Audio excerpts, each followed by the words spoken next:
Okey, Assalamualaikum Cikgu Zahiri. Waalaikumsalam. Okey, Cikgu Zahiri hari ni. Alhamdulillah. Okey, dah makan dah? Alhamdulillah dah kok.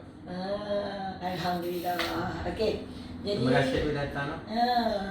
jadi saya main hari ni macam biasalah sebelum ni. Itu sesi coaching mentoring lah. Jadi tadi mau macam mana cikgu? Okey semua. Kita lima okey bergerak dalam track nak menuju ke SPM ni. Dah habis percubaan dah ni kan? Betul.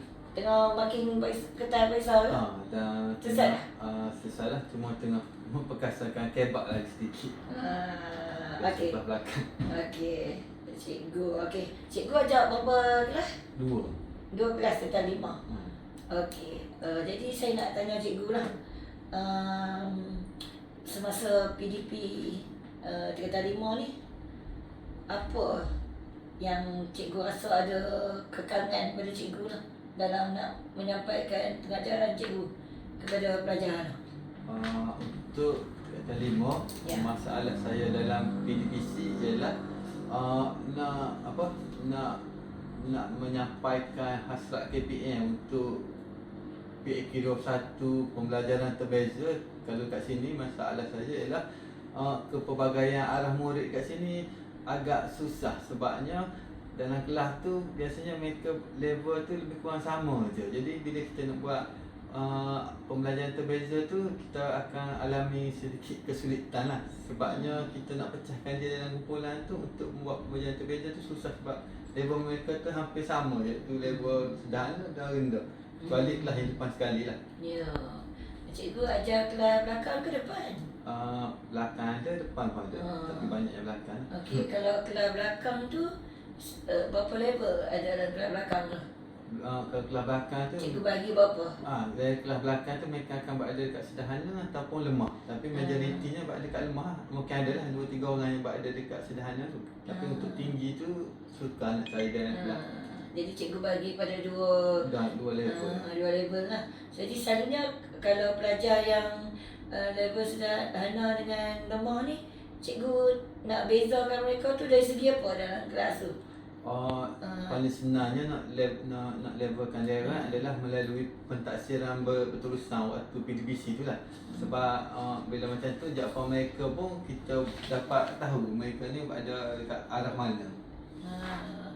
Jadi cikgu rasa lah macam mana cikgu nak bagi nak buat yang terbeza tu, nak bagi berkesan pelaksanaan terbeza cikgu tu.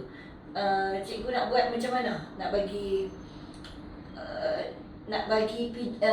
objektif pengajaran cikgu tu tercapai walaupun pelajar tu pelbagai aras. Kalau pelajar sederhana, contohnya tajuk ciri-ciri perlembagaan reunion, cikgu nak bezakan sederhana dengan yang sangat lemah tu macam mana?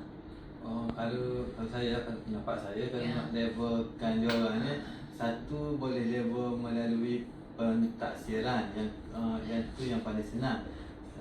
Selain pada tu, dekat kelas yang belakang tu, pelajar yang berada di level sederhana ni boleh kita lantik dia orang sebagai guru muda ke dalam kelas tu untuk mentoring yang mana yang lemah.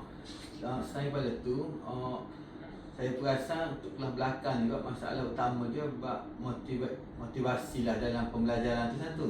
Jadi antara cakap kita dengan cakap kawan sebaya mereka, mereka lagi senang terpengaruh. Jadi kita gunakan yang berada level sederhana ni untuk tarik minat dia orang yang lemah ni untuk belajar.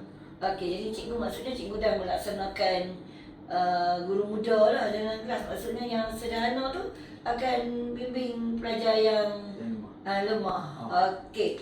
Cikgu sebelum ni ada dapat pendedahan tak mengenai pedagogi terbeza?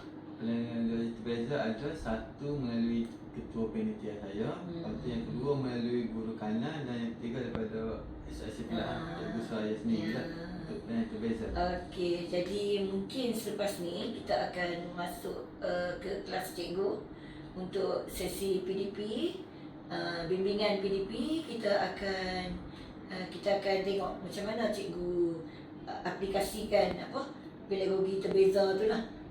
dalam PDP cikgu. Okey, jadi mungkin minggu depan ke bolehkah cikgu saya masuk kelas cikgu? Saya sebagai guru ni bila-bila masa bersedia memang tanggungjawab saja. Kita akan tetapkan temujanji kita mungkin pada hari kita akan tengok jadual waktu cikgu lah lepas ni lah.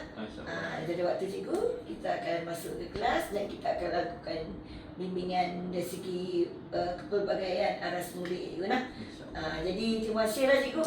Ini sebab meluangkan masa dengan saya. Jadi kita jumpa lagi sesi seterusnya. Terima kasih. Terima kasih dulu. Ya. Dah. Terima kasih. Satu sesi. Oh, Oh dah. dari